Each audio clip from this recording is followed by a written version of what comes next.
ಸ್ನೇಹಿತರೆ, ಎಲ್ಲರಿಗೂ ನಮಸ್ತೆ. ಕಾವ್ಯ ಯೂಟ್ಯೂಬ್ ಚಾನಲ್ಗೆ ನಿಮ್ಮೆಲ್ಲರಿಗೂ ಸ್ವಾಗತ ಕಣ್ರಿ. ಈಗ ನಾನು ತೋರಿಸ್ತಾ ಇದ್ದೀನಿ ಏನಪ್ಪ ಅಂದರೆ, ಇದೇ ಸಂಕ್ರಾಂತಿ ಹಬ್ಬಕ್ಕೆ ವಿಶೇಷವಾಗಿ ಮಾಡುವಂತಹ sweet pongal recipe. Simple and ಟೇಸ್ಟಿಯಾಗಿ, ಅದೇ ದೇವಸ್ಥಾನದಲ್ಲಿ ಯಾವ ರೀತಿ ಮಾಡ್ತಾರೋ ಅದೇ ಟೇಸ್ಟಲ್ಲಿ ನೀವು ಮನೆಯಲ್ಲಿ ಮಾಡ್ಕೋಬೇಕಪ್ಪ ಅಂದರೆ ಈ ವಿಡಿಯೋನ ಲಾಸ್ಟ್ವರೆಗೂ ಸ್ಕಿಪ್ ಮಾಡಿದೆ ನೋಡಿ. ಹಾಗೆ ನೀವು ಈ ಸ್ವೀಟ್ ಪೊಂಗಲ್ನ ಟ್ರೈ ಮಾಡಿ. ಈಗ ಯಾವ ರೀತಿ ಮಾಡ್ಕೋಬೇಕಂತ ನೋಡ್ಕೊಳ್ಳೋಣ. ಅದಕ್ಕಿಂತ ಮೊದಲು ಫಸ್ಟ್ ಟೈಮ್ ನನ್ನ ವೀಡಿಯೋ ನೋಡ್ತಾ ಇದ್ದೆ, ಸಬ್ಸ್ಕ್ರೈಬ್ ಮಾಡ್ಕೊಡಿ. ಹಾಗೆ ಮೇಲೆ ಕಾಣಿಸೋ ಬೆಲ್ ಬಟನ್ ಕ್ಲಿಕ್ ಮಾಡಿ, ಲೈಕು ಶೇರು ಕಮೆಂಟ್ ಮಾಡೋದು ಮರಿಬಿಡಿ. ಈಗ ಬೇಗ ಮಾಡ್ಕೊಳ್ಳೋಣ. ಇದೇ ಸಂಕ್ರಾಂತಿಗೆ ನಿಮ್ಮ ಮನೇಲೂ ಇದೇ ಥರ ಯಮ್ಮಿಯಾದ ಸ್ವೀಟ್ ಪೊಂಗಲ್ನ ಟ್ರೈ ಮಾಡಿ. ಈಗ ಬನ್ನಿ ನೋಡ್ಕೊಳ್ಳೋಣ ಯಾವ ರೀತಿ ಮಾಡೋದು ಅಂತ. ಬನ್ನಿ ಈ ಸ್ವೀಟ್ ಪೊಂಗಲ್ ಯಾವ ರೀತಿ ಮಾಡ್ಕೋಬೇಕು ಅಂತ ತೋರಿಸ್ಕೊಡ್ತೀನಿ. ಸಿಂಪಲ್ ಆ್ಯಂಡ್ ರುಚಿಯಾದ ಸ್ವೀಟ್ ಪೊಂಗಲ್ ಇದೇ ಸಂಕ್ರಾಂತಿ ಹಬ್ಬಕ್ಕೆ ಮಾಡ್ಕೊಳ್ಳಿ. ಮನೆ ಮಂದಿ ಎಲ್ಲ ಖುಷಿಯಾಗಿರಿ.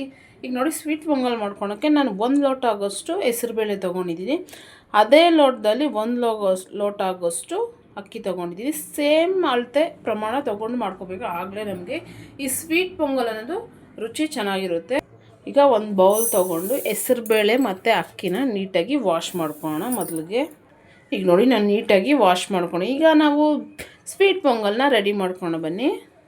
ಈಗ ನೋಡಿ, ಸ್ವೀಟ್ ಪೊಂಗಲ್ ಮಾಡ್ಕೊಳಕ್ಕೆ ಸ್ಟವ್ ಮೇಲೆ ಒಂದು ಕುಕ್ಕರ್ ಇಟ್ಕೊಂಡು ನಾನು ಇದಕ್ಕೆ ಒಂದು 2 ಟೇಬಲ್ ಸ್ಪೂನ್ ಆಗೋಷ್ಟು ತುಪ್ಪ ಸೇರಿಸ್ಕೊತೀನಿ.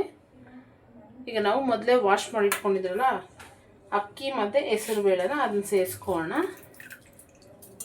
ಈ ಥರ ಸೇರಿಸ್ಕೊಂಡು ಒಂದು 2 ನಿಮಿಷ ನಾವು ತುಪ್ಪದಲ್ಲಿ ಅಕ್ಕಿನ ಮತ್ತು ಹೆಸರುಬೇಳೆನ ಉರಿಯೋದ್ರಿಂದ ನಮಗೆ ಟೇಸ್ಟು ಸೂಪರಾಗಿ ತಗೊಂಡು ಈ ಸ್ವೀಟ್ ಪೊಂಗಲ್. ಈಗ ನಾನು ಒಂದು 2 ಮಿನಿಟ್ಸ್ ಇದನ್ನ ತುಪ್ಪದಲ್ಲಿ ಜಾಸ್ತಿ ಉರಿಬೇಕಂತೇನಿಲ್ಲ, ಒಂದು 2 ನಿಮಿಷ ಹುರ್ಕೊಂಡ್ರೆ ಸಾಕು.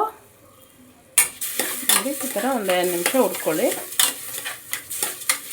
ಇಷ್ಟಾದರೆ ಸಾಕು. ಈಗ ನಾವು ನೀರು ಸೇರಿಸ್ಕೊಳ್ಳೋಣ. ನಾವು 1 ಲೋಟ ಅಕ್ಕಿಗೆ ಮತ್ತು ಹೆಸರುಬೇಳೆ ತೊಗೊಂಡಿದ್ದೆ ಒಂದು 5-6 ಲೋಟ ಆಗೋಷ್ಟು ನೀರು ಸೇರಿಸ್ಕೋಬೇಕು ಇದಕ್ಕೆ.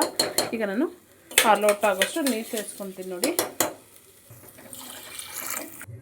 ಈಗ ನೋಡಿ, ನಾನು ಒಂದು 6 ಲೋಟ ಆಗೋಷ್ಟು ನೀರು ಸೇರಿಸ್ಕೊಂಡಿದ್ದೀನಿ. ಈಗ ಕುಕ್ಕರ್ ಲಿಡ್ ಕ್ಲೋಸ್ ಮಾಡಿ ಒಂದು 4 ವಿಸಿಲ್ ಬಿಟ್ಕೋಬೇಕು. ಯಾಕಂದರೆ ನಮಗೆ ಈ ಅಕ್ಕಿ ಮತ್ತು ಹೆಸರುಬೇಳೆ ಅನ್ನೋದು ಚೆನ್ನಾಗಿ ಬೆಂದ್ರೇ ನಮಗೆ ಈ ಪೊಂಗಲ್ ಅನ್ನೋದು ಟೇಸ್ಟ್ ಚೆನ್ನಾಗಿರೋದು. ಈಗ ನಾನು ಕುಕ್ಕರ್ ಲಿಡ್ ಕ್ಲೋಸ್ ಮಾಡಿ ಒಂದು 4 ವಿಸಿಲ್ ಬಿಟ್ಕೊತೀನಿ. ಈಗ ಒಂದು 4 ವಿಸಿಲ್ ಬರಲಿ. ಈಗ ವಿಸಿಲ್ ಬರೋ ಅಷ್ಟರಲ್ಲಿ ನಾವು ಬೆಲ್ಲನ ಕರ್ಸ್ಕೊಳ್ಳೋಣ ಬನ್ನಿ. ನಾನು ನೋಡಿ, 1 ಲೋಟ ಅಕ್ಕಿಗೆ 1 ಲೋಟ ಹೆಸರುಬೇಳೆಗೆ ನಾನು 2.5 ಲೋಟ ಆಗೋಷ್ಟು ಬೆಲ್ಲ ಸೇರಿಸ್ಕೊತೀನಿ. ನೀವು ಸ್ವೀಟ್ನೆಸ್ಸು ನೋಡಿ ಆ್ಯಡ್ ಮಾಡ್ಕೊಳ್ಳಿ. ಆದರೆ ನಾವು ಆ ಸಮ ಪ್ರಮಾಣ ಅಳತೆಯಲ್ಲಿ ಮಾಡಿದಾಗೇ ನಮಗೆ ಆ ಪೊಂಗಲ್ ರೆಸಿಪಿ ಸ್ವೀಟು ಸೂಪರಾಗಿರುತ್ತೆ. ಈಗ ನಾನು ನೋಡಿ ಸ್ವಲ್ಪ ನೀರು ಸೇರಿಸ್ಕೊತೀನಿ, ಜಾಸ್ತಿ ನೀರು ಬೇಡ, ಸ್ವಲ್ಪ ಆದರೆ ಸಾಕು. ಈಗ ನೀಟಾಗಿ ಬೆಲ್ಲನ ಕರ್ಸ್ಕೊಳ್ಳೋಣ ಬನ್ನಿ. ಪಾಕ ಅದಕ್ಕೆ ನಾವು ರೆಡಿ ಮಾಡ್ಕೊಳ್ಳೋಣ.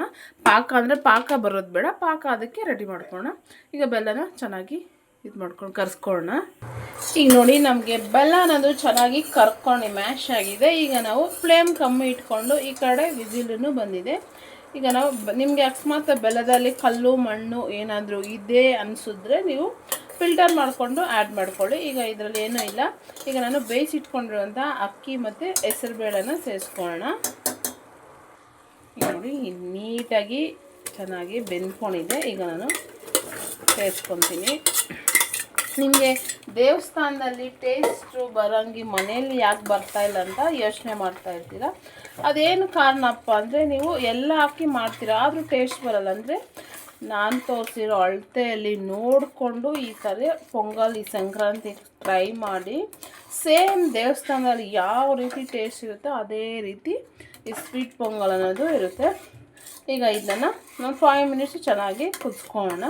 ನಾವೀಗ ತುಪ್ಪದಲ್ಲಿ ಗೋಡಂಬಿ ದ್ರಾಕ್ಷಿನ ಹುರ್ಕೊಳ್ಳೋಣ ಬನ್ನಿ. ಈಗ ನೋಡಿ, ಡ್ರೈ ಫ್ರೂಟ್ಸ್ನ ಹುರ್ಕೊಳ್ಳೋಕ್ಕೆ ಸ್ಟವ್ ಮೇಲೆ ನಾನೊಂದು ಚಿಕ್ಕದೊಂದು ಫ್ಯಾನ್ ಇಟ್ಕೊಂಡಿದ್ದೀನಿ. 1 ಟೇಬಲ್ ಸ್ಪೂನ್ ಆಗೋಷ್ಟು ತುಪ್ಪ ಸೇರಿಸ್ಕೊಳ್ಳೋಣ. ಈಗ ತುಪ್ಪ ಚೆನ್ನಾಗಿ ಕರಗಲಿ.